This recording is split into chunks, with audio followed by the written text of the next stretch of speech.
sou o Alfa e Ômega, diz o Senhor Deus, aquele que era e que há de vir, o Todo-Poderoso. Vamos continuar orando ao Senhor agora no nosso louvor, salmodiando a Deus com o Salmo 119, versículos 17 a 24. E como hoje é uma ceia, né, vamos fazer bem bonito assim, falar esse salmo de pé, assim, para a voz sair bem forte e salmodiarmos juntos ao Senhor. Então, Salmo 119, do 17 ao 24, juntos. Sê generoso para com o teu servo, para que eu viva e observe a tua palavra. Desvenda os meus olhos, para que eu contemple as maravilhas da tua lei. Sou peregrino na terra, não escondas de mim os teus mandamentos.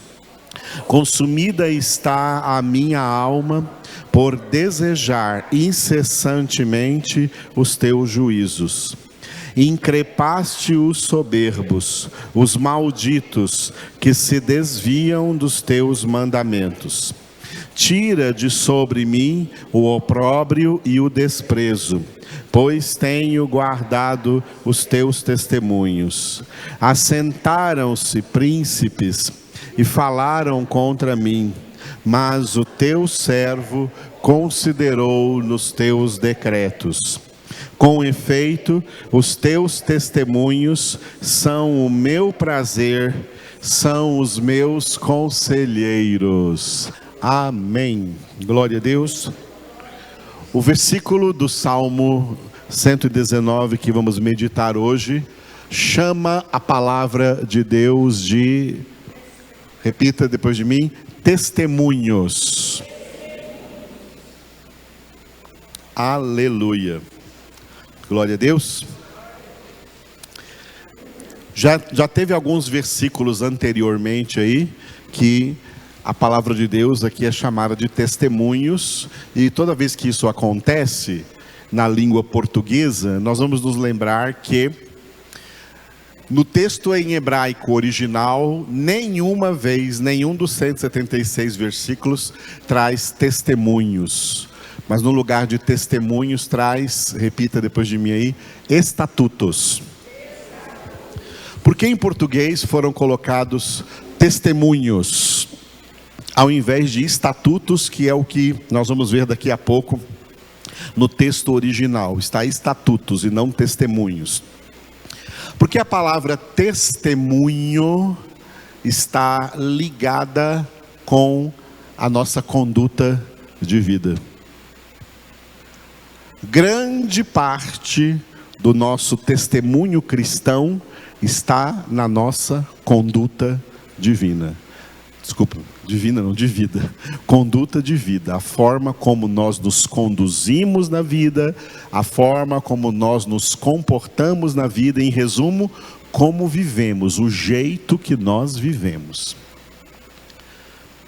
Jesus veio nos trazer vida, vida com abundância, e essa vida, se você tem Jesus, isso tem que aparecer na sua conduta, no seu estilo de viver, no seu modo de viver, no seu comportamento, que aí, com o seu comportamento, com a sua conduta, você está dando testemunho de Jesus, de que quem é de Jesus e quem tem Jesus, vive de maneira completamente diferente daquelas pessoas que não têm Jesus. Pensam diferente, falam diferente, se comportam diferente, se conduzem de maneira diferente, vivem de maneira diferente, porque têm a vida nova em Cristo Jesus. Você tem essa vida? Você tem essa vida? Diga glória a Deus, você tem essa vida? Você prova isso no seu dia a dia, na sua conduta, tanto no contexto familiar, dentro de casa, como no contexto social, profissional, estudantil, onde quer que você esteja, como você se conduz ali, o que você fala, como são suas conversas. As nossas conversas, diz a Bíblia, tem que ser sempre salgadas, temperadas com sal. Não deve sair da nossa boca nenhuma palavra torpe, mas somente a que for boa e que traga proveito e edificação para quantos a ouvem. O que pensamos, o que falamos, o que vivemos, é assim que damos testemunho de Jesus. E a palavra testemunhos, colocada na tradução em português, ela vem no lugar da palavra estatutos, que está no original, porque quando a Bíblia é chamada de estatutos, se refere exatamente à forma como colocar a palavra de Deus em prática em todas as circunstâncias e situações que a vida nos apresente.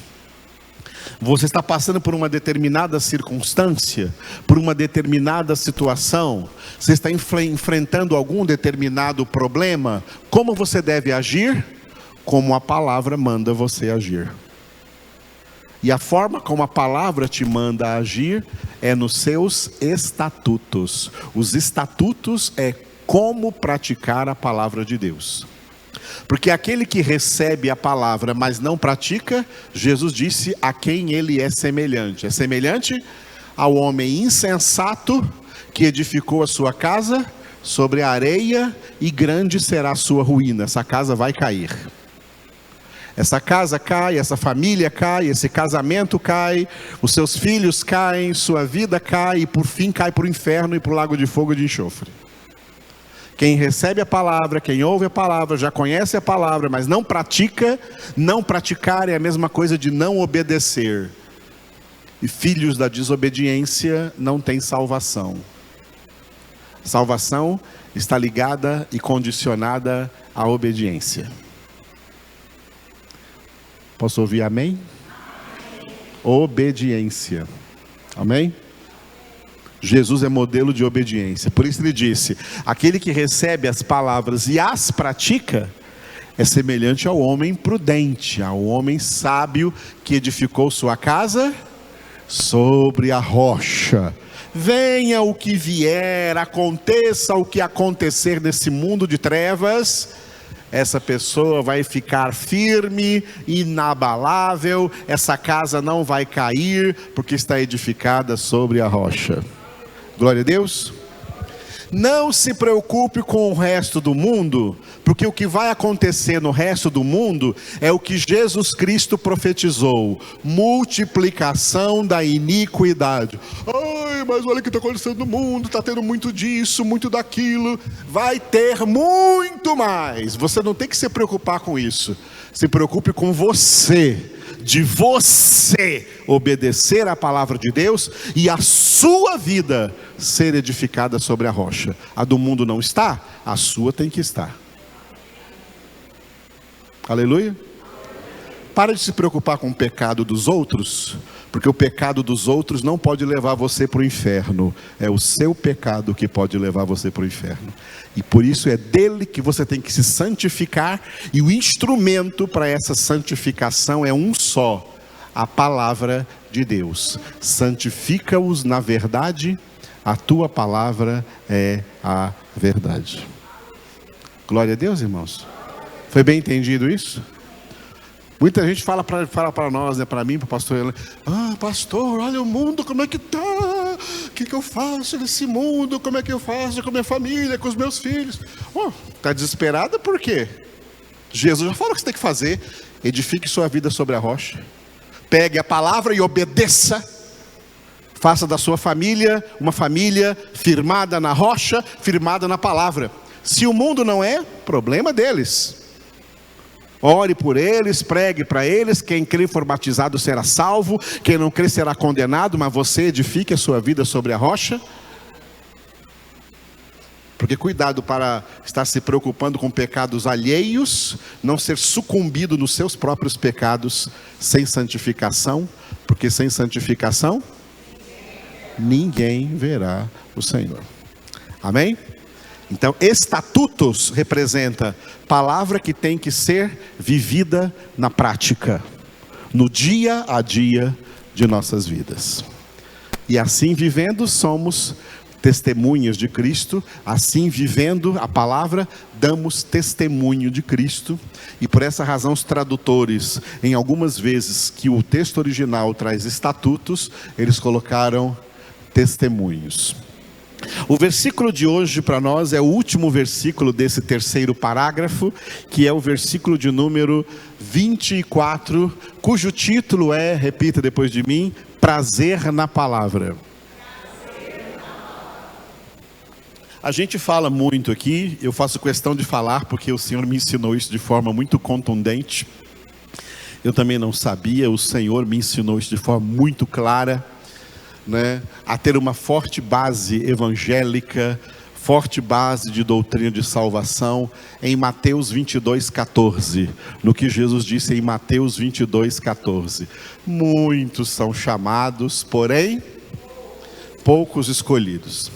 Essa realidade nunca vai mudar. É assim em todas as gerações, foi assim em todas as gerações passadas, é assim nessa geração presente e será assim enquanto durar a história da humanidade. Muitos chamados, poucos escolhidos. Durante os nossos estudos, meditações na palavra de Deus, nós temos que ir elencando as diferenças que existem entre esses dois grupos, muitos chamados e poucos escolhidos, porque acaba se tornando simples de perceber isso, quem é chamado e quem é escolhido. Tem vários elementos que diferem chamados de escolhidos, escolhidos de chamados. Um desses elementos é que os poucos escolhidos tem prazer na palavra de Deus. Muitos chamados nunca têm prazer na palavra de Deus. Para os muitos chamados, a palavra é dura, a palavra é pesada, a palavra é chata, a palavra é cansativa, a palavra é enfadonha, a palavra é difícil. E até quando vem numa congregação de palavra, como são as nossas, sai reclamando: puxa, a gente vem para a igreja para receber uma palavra de consolo e recebe uma palavra dessa forte. E reclamam da palavra. Essa é a atitude dos muitos chamados. Se você é assim, você é um muito chamado.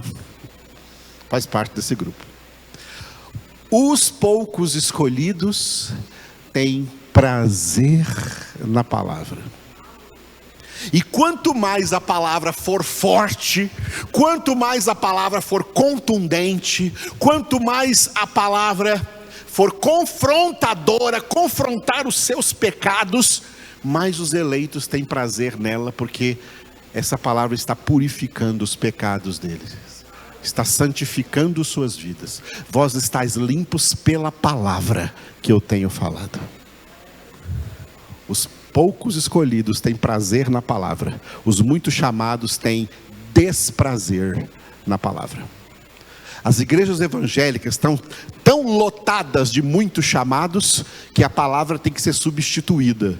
Tem que ser substituída por muita música, por muita dança, por muito testemunho, entre aspas, por muitos depoimentos, por muitos avisos, por muitas programações. E às vezes nem dá tempo de ter palavra de tanta coisa que teve. Aí tem um pastor hipócrita que chega lá no final e fala assim: hoje Deus falou de várias maneiras que não deu tempo nem de falar, não deu tempo nem de lermos a Bíblia, nem de ter pregação, porque Deus quis falar de outros modos. E hipócrita, cara de pau.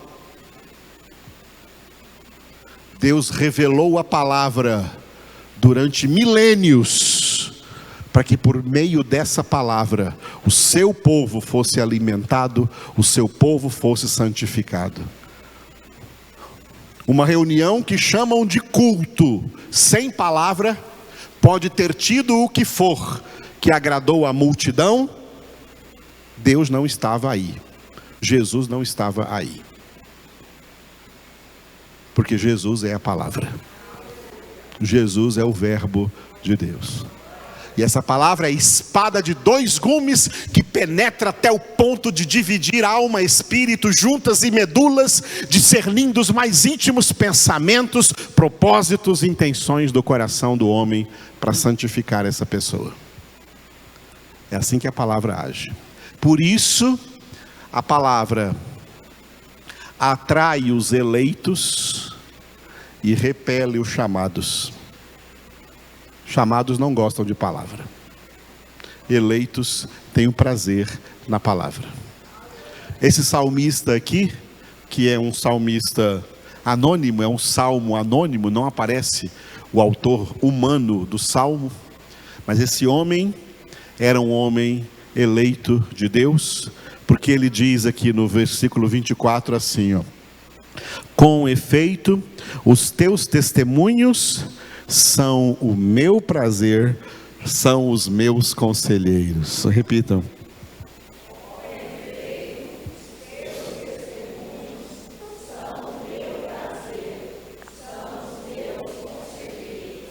Aleluia. Ou seja, a palavra testemunhos ali, que no hebraico está estatutos, está aqui no lugar de palavra de Deus. É como se dissesse assim, com efeito, como se o salmista dissesse assim: com efeito, Senhor, a tua palavra é o meu prazer. E a tua palavra é a minha única fonte de conselho, de aconselhamento. Eleitos de Deus não precisam de conselhos de terceiros. Ele tem a palavra como seu conselheiro, porque nessa palavra medita de dia e de noite, e essa palavra diz tudo o que precisamos saber para a nossa vida de filhos e filhas de Deus. Amém? O texto original dessa palavra, né, que traz, ao invés de testemunhos, traz estatutos, é Gamedoteira Shashuai Anshei Atsati. Assim que se fala em hebraico. Vamos ver com letras portuguesas, né? letras brasileiras. Repita aquelas duas palavrinhas lá em cima. Gamedoteira. E aquele hífen que está lá faz o M do gam se ligar com o E do edoteira. Então você vai pronunciar junto Gamedoteira. De novo, fala em línguas aí, Gamedoteira. O gam, eu já passei isso para vocês outro dia. Gam é como se fala também. Também em hebraico é gam, tá? Em inglês also, também em hebraico gam. Também, ou seja, além de tudo que ele já falou aqui nos 23 versículos anteriores, também, diga agora, edoteira. Edoteira é onde está escrito os teus estatutos. Edoteira é os teus estatutos. Então, gamedoteira é também os teus estatutos. Agora diga a segunda linha ali, diga Shashuai. Shashuai é exatamente o que está escrito aqui em português. São o meu prazer. São o meu prazer. Tá? Essa palavra em hebraico significa tanto prazer como deleite. São o meu deleite. Ou seja, eu me deleito nos teus estatutos. Eu tenho maior prazer na tua palavra. Aleluia. E aí ele diz nas últimas duas linhas, com duas palavrinhas, por quê? Um dos porquês que ele tem esse prazer, ele se deleita na palavra de Deus. As duas últimas palavrinhas vocês vão dizer juntos, diga assim, ó. Anshei Atsati. Mais uma vez para decorar. Anshei Atsati. Aleluia. Então, Anshei é o plural de homens. Homens de alguma coisa. São os homens de alguma coisa, tá? Então, os Também os teus estatutos são o meu prazer, porque eles são os homens do é o anishei. Agora a última palavra, atsati, é meu conselho. Os homens do meu conselho. Ou seja, se você está com algum problema e você pensa assim, eu preciso pedir conselho para o fulano, preciso pedir conselho para o Beltrano, preciso pedir conselho para o Ciclano. Vou seguir esses 3 conselheiros, vou ver o que eles falam diante do problema que eu estou passando para me ajudar a resolver. Vou pedir conselho com esses 3 homens. Quem é de Deus, todos os homens do seu conselho são a palavra de Deus. E se isso é verdade, Jesus é o seu conselheiro, porque Jesus é a palavra de Deus. E eu pergunto, diante do conselho que Jesus te dá na palavra, de que outro conselho você precisa? Muito bem. Aleluia. Agora, o crente que diante de uma circunstância não sabe o que fazer, fica perdido, não sabe o que fazer, fica naquela insegurança. Isso está detectando, essa insegurança detecta falta de conhecimento da palavra. Ele está assim porque ele não tem buscado conselho na palavra, porque ele não tem meditado na palavra de dia e de noite. Quem medita na palavra de Deus de dia e de noite, quem medita na palavra de Deus prazerosamente todos os dias, consegue tirar aqui da palavra todos os conselhos que precisa para a sua vida. A palavra já te aconselhou. Mas tem gente tão hipócrita que já sabe o que a palavra aconselhou acerca de uma coisa, mas não aceita esse conselho. E quer buscar um outro de alguma outra pessoa fora da palavra, de acordo com o seu ego. A palavra nunca vai te aconselhar de acordo com o seu ego. Ela vai te aconselhar de acordo com a santidade de Deus.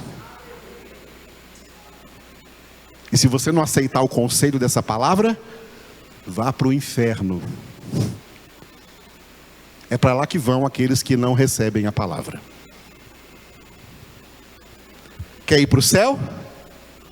Vocês estão aqui nessa congregação para cear comigo porque vocês querem ir para o céu? Querem ir para o céu? Receba todos os conselhos da palavra e siga-os e obedeça-os radicalmente na sua vida. É assim que vamos para o céu. Por esse caminho. Eu sou o caminho e a verdade e a vida, e ninguém vem ao Pai senão por mim. Aleluia. Bom, seguindo a tradução original aqui do texto, ficaria assim como eu coloquei a seguir: também os teus estatutos constituem todos os meus prazeres, eles são os homens que me aconselham. Repita.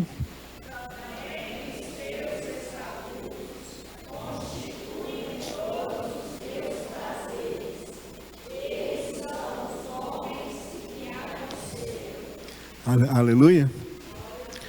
O que eu devo fazer em determinada situação? A Bíblia já disse para você o que fazer. E vamos supor que você não consiga enxergar o que a Bíblia disse acerca do que você tem que fazer em determinada situação. Aí sabe o que você faz? Nada. Você faz uma só coisa: esperei confiantemente no Senhor, e Ele se inclinou para mim, e me ouviu quando clamei por socorro. Eu não sei, Senhor, como agir diante dessa situação que eu estou vivendo, então eu não vou inventar um modo de agir nessa situação. Eu vou esperar no Senhor. Eu vou esperar no Senhor. Eu não me moverei até que o Senhor me mostre um sinal, até que o Senhor me dê uma direção, até que o Senhor me dê a orientação certa, correta. Aleluia. Muito bem. Então o salmista diz, né? Os teus estatutos, ou seja, a forma como a tua palavra mesmo me ensina que eu devo viver, aqui que estão todos os meus prazeres, todos os meus deleites, todas as minhas alegrias. Quando a Bíblia fala assim, alegrai-vos sempre no Senhor, Filipenses 4:4, e Paulo, sob a inspiração do Espírito Santo, é movido a repetir isso: outra vez digo, alegrai-vos. Alegrai-vos no Senhor. Aqui tem alguns princípios inseridos nessa palavra sobre a alegria no Senhor, sobre quem se alegra no Senhor. Quem tem a sua alegria no Senhor, já entendeu que Deus, como ele disse lá nos 10 mandamentos, no segundo dos 10 mandamentos, ele é um Deus ciumento.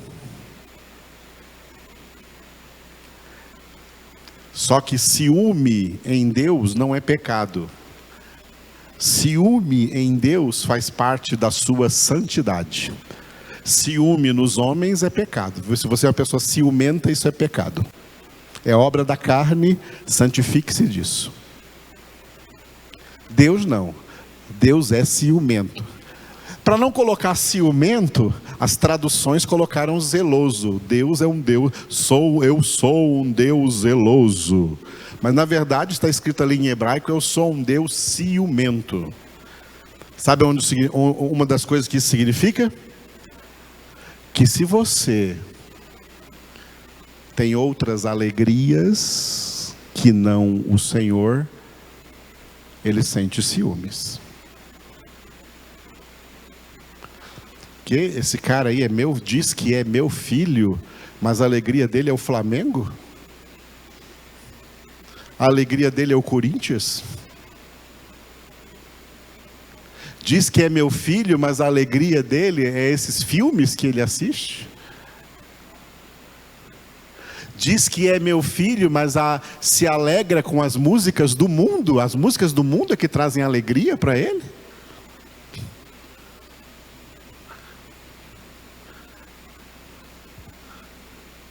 Diz que é meu filho, mas se alegra com as coisas do mundo? Quando eu já disse para ele na minha palavra, não ameis o mundo, nem as coisas do mundo, porque tudo o que há no mundo é concupiscência da carne, concupiscência dos olhos e soberba da vida, e quem ama o mundo não está nele. O que não está nele? O que não está nele? O amor do Pai não está nele. Quer amar o mundo? Perde o amor de Deus. Quer se alegrar no mundo? Perde a alegria de Deus. Entristece o Espírito Santo, que vem produzir o seu fruto, com as suas 9 características, uma delas é a alegria. Uma vez eu vi um pregador explicando uma coisa que eu gostei da explicação dele. Ele disse que o pecado é como uma lagarta, que quando o fruto quer nascer, ele vai lá e come o broto, e o fruto não nasce naquela árvore. Aquela árvore está empesteada tem que jogar inseticida para matar essas lagartas. Elas comem e não deixam o fruto nascer. O Espírito Santo está em você, mas o fruto não aparece, porque o seu pecado domina. A lagarta do pecado come o fruto no seu broto.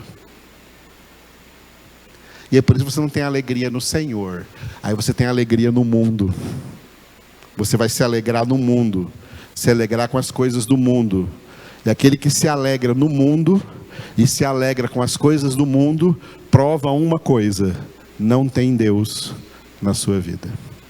E se tiver Espírito Santo aí, ele está triste e está se encaminhando para sair da sua vida, para você apagar o Espírito Santo da sua vida, extinguir o Espírito Santo da sua vida, recair em apostasia, voltar ao império das trevas, cometer pecado contra o Espírito Santo, pecado sem perdão. Quando Neemias voltou do cativeiro, ele falou para as pessoas: olha, a alegria do Senhor é a nossa força. A alegria do Senhor é a nossa força. A alegria do Senhor é a nossa força. Quando Paulo disse: alegrai-vos sempre no Senhor, sabe onde ele estava? Ele estava preso. Ele estava injustamente preso. Preso sem ter cometido nenhum crime, mas preso numa cadeia. E ele escreve aos Filipenses, é uma das cartas de prisão. Ele estava preso. Ele pode dizer: oh, por favor, olhem por mim, para Deus abrir essas portas para eu sair daqui, está muito triste aqui dentro. Não, ele escreve dizendo: alegrai-vos sempre no Senhor. Outra vez digo: alegrai-vos. Quando ele e Silas, na própria cidade dos Filipenses, estava lá pela primeira vez evangelizando, também foi preso depois de ser chicoteado várias vezes. Ele e Silas, preso na prisão de segurança máxima, com os pés presos do cepo, cheio de feridas, de noite, escuro, bandidos ali presos naquela prisão juntamente com eles, bandidos de alta periculosidade, porque era prisão de segurança máxima. Ao invés de Paulo e Silas conversarem: o que Jesus fez com a gente, hein? Como nós viemos parar aqui? Nós estávamos só pregando o Evangelho, estávamos fazendo coisa boa, nós não merecemos isso, por que estamos aqui presos? Isso é injustiça, por que Deus permitiu? Ao invés de estarem revoltados contra Deus, ao invés de estarem tristes com a situação, pela meia-noite, na hora mais escura, os dois começaram a cantar um hino de louvor a Deus. E eu ouvi poucos aleluias aqui ao dizer isso. Os dois começaram a cantar um hino de louvor a Deus. E diante disso, Deus mandou um terremoto que abriu as portas do cárcere, quebraram-se os cepos, as algemas, não só deles, mas de todos que estavam lá. E mesmo sendo bandidos de alta periculosidade, não fugiram vendo as portas abertas, porque ficaram atônitos diante do que aconteceu. O mundo tem que ficar atônito diante da alegria que nós temos no Senhor.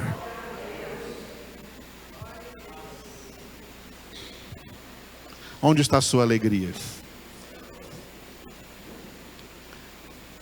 Muito crente reclama, né? Oh, pastor, tem que fazer umas festas, tem que fazer uns jantares, tem que fazer algumas coisas aí para o povo se alegrar mais. Você tem que fazer festa para você se alegrar, você tem que fazer jantar para você se alegrar, é porque você não tem Deus. Então não vou fazer porcaria nenhuma para você.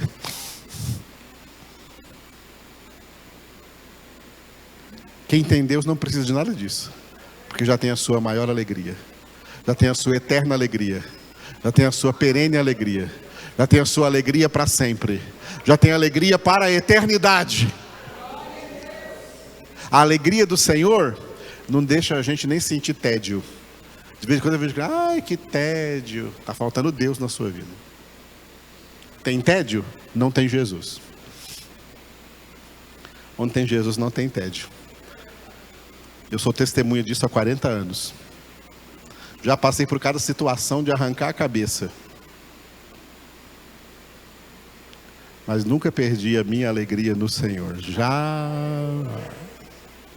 Ninguém precisa fazer nada para me alegrar, porque não consegue superar o que o Senhor já faz para me alegrar.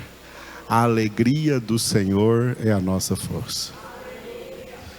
E isso envolve então a palavra de Deus. Desde o primeiro segundo da minha conversão até esse momento que estou falando com vocês, eu não tenho prazer maior na vida do que meditar de dia e de noite na palavra de Deus. Eu não medito na palavra de Deus porque sou pastor. Eu nem queria ser pastor, até hoje não quero. Deus me colocou como pastor porque Ele viu que eu tenho prazer na sua palavra e eu preciso dar esse testemunho para as ovelhas dele, para que tenham prazer na palavra do Senhor. Eu não leio Bíblia, não estudo Bíblia porque sou pastor. Eu leio Bíblia, estudo Bíblia com profundidade, porque eu sou um filho de Deus e como filho de Deus, o meu prazer está na palavra de Deus. Todo o meu prazer está na palavra de Deus. Todo o meu prazer está na palavra de Deus. Eu já ouvi pessoas falando que antes de pregar a palavra, né, nos cultos, tem que ter música. Tem que ter uma música para alegrar as pessoas. Se essa música que a gente canta for para alegrar vocês, vocês não têm Deus. Nós não cantamos para nos alegrar. Nós cantamos porque estamos alegres. Por isso que a Escritura diz: entrai nos seus átrios com júbilo. Ou seja, é para entrar na congregação com júbilo no coração. Porque você já tem o Senhor consigo 24 horas por dia. Eis que estou convosco todos os dias, até a consumação do século. Eu já tive pessoas nesses anos de vida de crente que eu tenho me abordando, falando assim: mas você não tem alegria nisso, não tem alegria naquilo, não tem alegria naquilo? Aonde está a sua alegria? Minha alegria está só e exclusivamente só em Jesus. Aleluia. Jesus, o Pai, o Espírito Santo, esse Deus maravilhoso, tudo o que fez, faz, está fazendo e fará em minha vida é excelente, é bom. Por isso Pedro escreveu na sua primeira epístola, capítulo 2, já experimentaste o quanto o Senhor é bom? O quanto o Senhor é bom.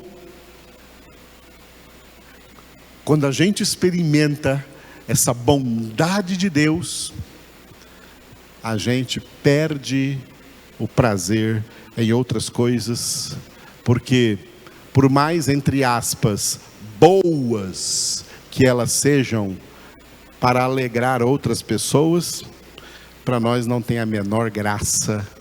A graça para nós é a graça do Senhor Jesus Cristo. Como isso, irmãos, aquieta a nossa alma? Como que isso nos dá paz? Jesus é a nossa paz, o príncipe da paz, a paz que excede todo entendimento e guarda nossos corações e pensamentos em Cristo Jesus. Assim é a sua paz, assim é o seu amor, assim é a sua alegria. E nele encontramos, na sua palavra, todo conselho, toda orientação, toda direção que devemos ter, com tranquilidade. Aleluia. Por isso tem um texto em Isaías que fala assim, ó: na conversão e na calma está a vossa salvação. Deus não quer a gente agitado, inquieto. Não, Ele diz no Salmo 46, 10, olha. Ó. Aquietai-vos e sabei que eu sou Deus. Aleluia. Deus no controle da nossa vida. como isso traz até saúde física. Traz saúde física. Porque até o seu corpo se aquieta. Até o seu coração, órgão aqui, bate mais tranquilo. Seus pulmões respiram melhor. Até os seus músculos ficam melhor. O seu corpo fica melhor. A sua alma fica melhor. A sua mente, que é a bagunceira, se aquieta. A sua mente, que é criadora de caso, que é criadora de pensamentos que você não estava nem pensando, de repente vem. Isso é natural em cada mente. Ela vai se aquietando porque tem um Senhor aqui dominando. A palavra de Deus está dominando. O Espírito de Deus está usando a espada dele, a espada do Espírito, renovando essa mente. E renovando a mente, restaura o nosso emocional. Quantos crentes eu já conheci desequilibrados emocionalmente? A palavra de Deus nos equilibra emocionalmente. Jesus nos equilibra emocionalmente. Aquieta a volição, aquieta as vontades, substitui todas as vontades plurais por uma só vontade. A vontade de Deus, que é a nossa santificação.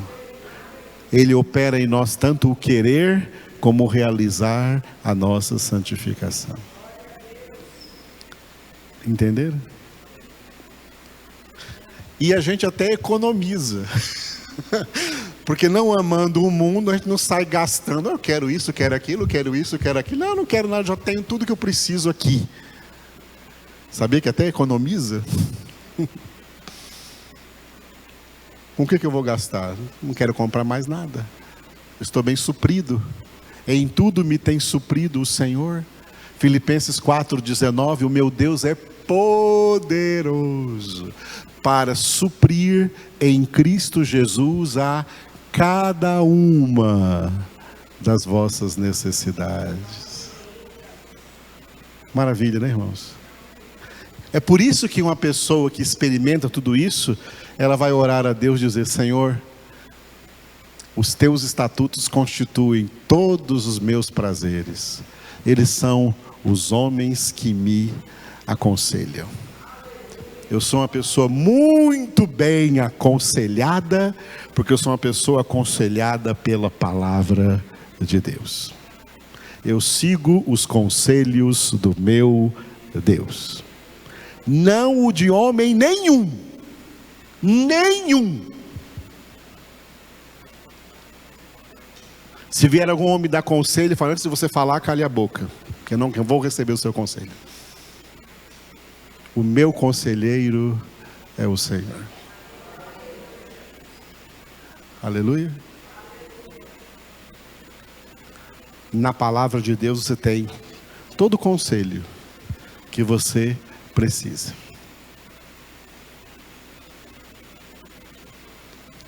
E isso nos traz paz, isso nos traz vida com abundância.